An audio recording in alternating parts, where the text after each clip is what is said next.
dug in the commission. Week 6 edition.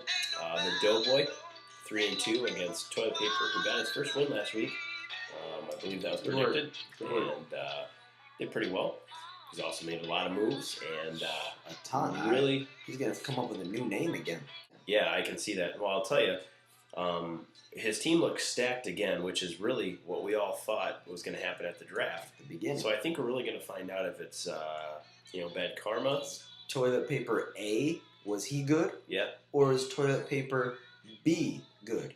Yeah, we don't know. Or is his team cursed and this team's going to stink just as bad as the first group? Let's hope for that. We'll wait and see. Joe Flacco against Minnesota, Tom Brady against Tennessee. I don't think there's any contest here. Mm-hmm. Tom Brady against Tennessee, who gives up 22 points a game to quarterbacks. That's going to be pretty nasty. I think Tom Brady gets on track finally here. It took him six weeks, but I think he's going to be newest toilet paper player in Tom Brady is going to be dominant. Dynamite.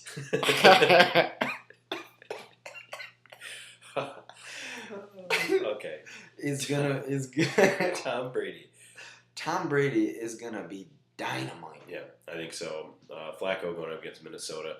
I really get nervous anytime you have Jared Allen coming off the corner.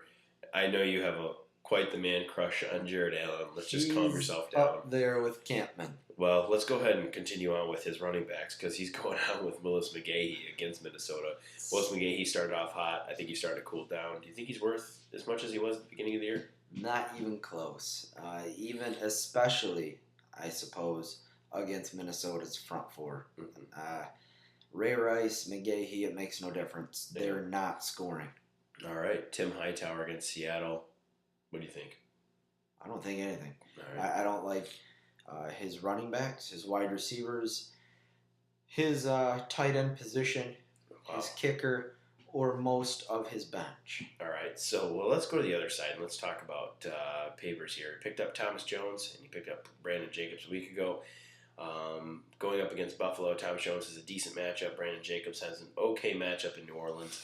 It kind of depends. New Orleans had a week to prepare for the game against Brandon Jacobs, so you got to take that into consideration. They are playing at New Orleans, and Brandon Jacobs has been losing some carries to Ahmad Bradshaw, who's not very good. Yes. Brandon Jacobs could have been the only bad move, and I say bad meaning not excellent move that the toilet paper has made. Everything else he touched, he robbed a bunch of people. Yeah.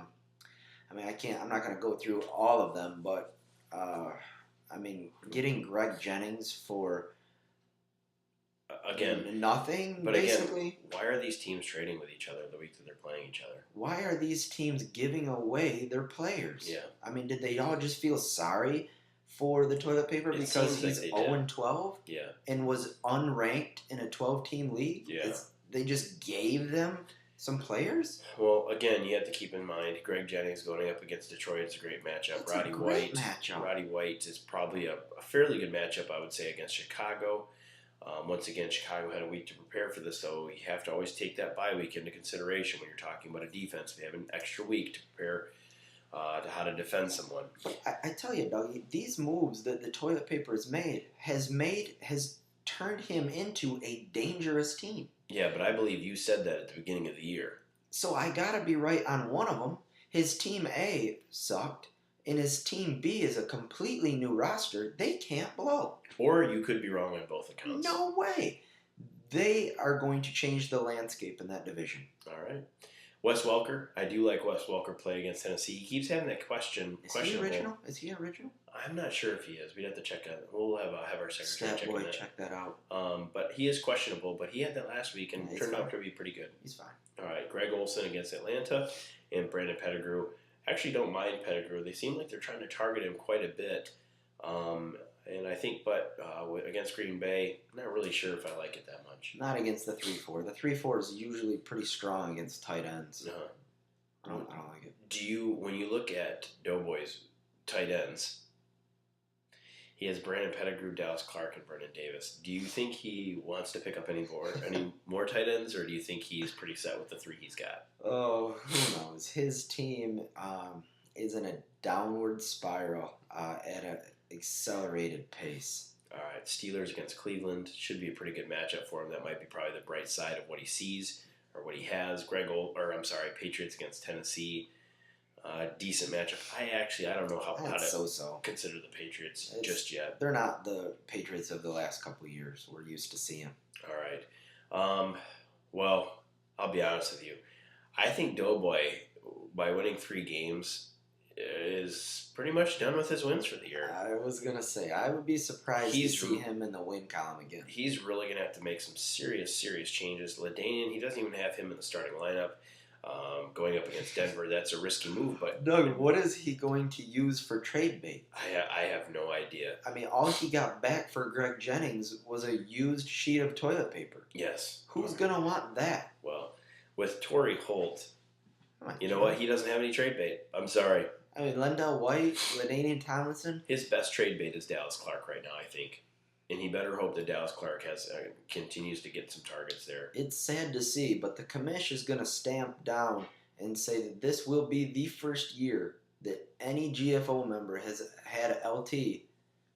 It's not going to the playoffs. Wow. Mark it down. Well, I think both of us agree on this one. We're both going to take toilet paper, and I think it's going to be a rout. It is going to be a spanking. I'm going to go ahead and say toilet paper by 30. At least. Over or under? I'm going to go over. I think it's going to be brutal, and I think Doughboy has secured the steamer. Wow. All right, well, we'll wait and see what happens with that. It does not taste good, Jim. No, it does not taste good. All right, we'll be right back with our next matchup.